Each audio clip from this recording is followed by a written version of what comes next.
असांजी मोहतरमा सना खान जेका दर्दन जे दरिया में छा हुयो मैडम कूंज कूंज ही असांजी दर्दन जे दरिया जी कूंज वेठी आहे बहितरीन आर्टिस्ट ख़ुशि आहियो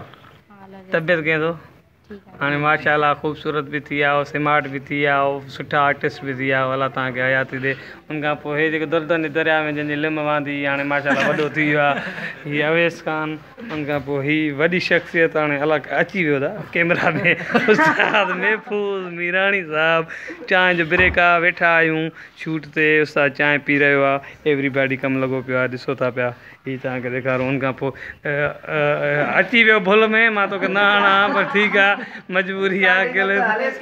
खिलो इम्तियाज़ अली उनखां पोइ हीअ असांजो मोतबर चऊं खणी या मोहतरम चऊं खणी तूं वरी मोतबर थी न हीअ ॻाल्हि कई मां हसन चिंजण साहिबु असांजा दोस्त आहिनि जेके वेठा आहिनि उनखां पोइ हीअ आर्टिस्ट महान आर्टिस्ट मैडम अस्सलाम वालेकुम वालेकुम अस्सलाम तानिया खान असांजी बहितरीन आर्टिस्ट कीअं आहियो बिल्कुलु ठीकु आहियां तव्हां कीअं आहियो ख़ैर तव्हांखे असां सां कमु करण में मज़ो अचे थो न हक़ीक़त ॿुधाइजो जेकी ॻाल्हि हुजे कमेंट्स भले असां उन शइ खे माना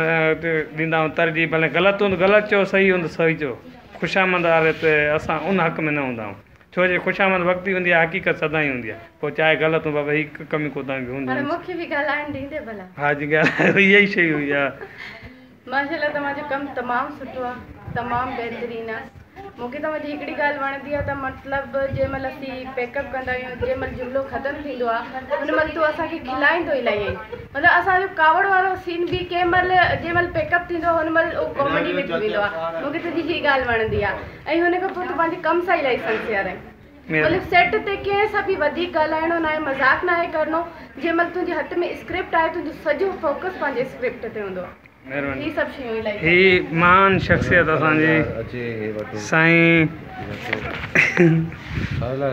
ईअं फारूक भुट्टो साहब मौजूदु आहिनि ऐं उनखां पोइ साईं